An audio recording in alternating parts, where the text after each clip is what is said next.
Le Premier ministre Navin Ramgoolam assistera ce dimanche 26 octobre 2025 à la cérémonie de prestation de serment du nouveau président des Seychelles, Patrick Hermini. Parmi les invités figure également le vice-président de l'Inde, CP, Radhakrishnan, en visite officielle pour la première fois depuis son entrée en fonction. Patrick Hermini, du parti United Seychelles, a remporté l'élection présidentielle avec 52,7% des voix, battant le président sortant, Wavel Ramkalawan, 47,3%.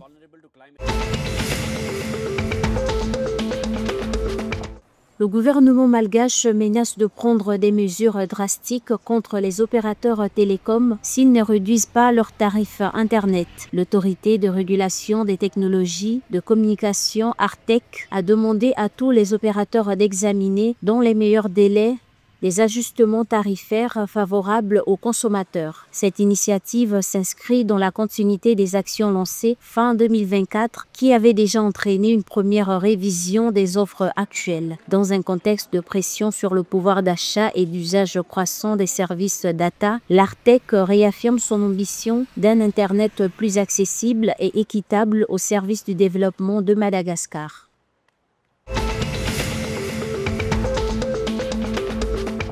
Le gouvernement comorien a mis en œuvre des réformes visant à moderniser l'administration financière du pays. Dans ce cadre, les agents du ministère des Finances ont suivi plusieurs mois de formation en gestion, douane, fiscalité et finances publiques. Ces formations ont été financées par l'Agence française de développement et l'Union européenne dans le cadre du projet d'appui à la gouvernance financière. Selon Amada Ali, coordinatrice du programme d'appui à la gouvernance, cette initiative répond à la volonté du ministère des Finances, du Budget et du secteur bancaire d'instaurer une gestion des ressources publiques plus rigoureuse, plus transparente et plus performante.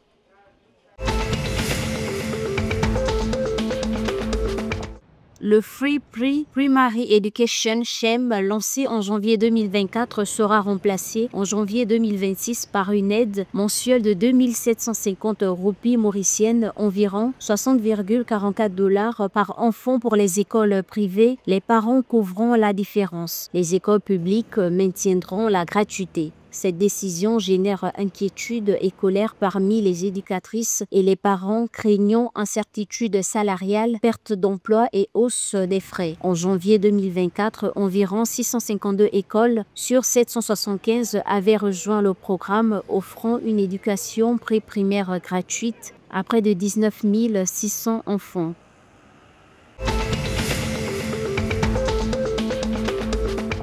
Romuald Rakotonjab, sélectionneur de l'équipe nationale de football de Madagascar, est finaliste du titre de meilleur entraîneur africain 2025 de la CAF. Sa nomination reconnaît son travail exceptionnel et la performance historique de Madagascar, notamment lors du CHAN 2025, où le pays a terminé deuxième derrière le Maroc. Ces résultats témoignent de la vision tactique et du leadership du coach Roro, qui a su transformer les Baréas en une force compétitive capable de rivaliser avec les meilleures équipes du continent.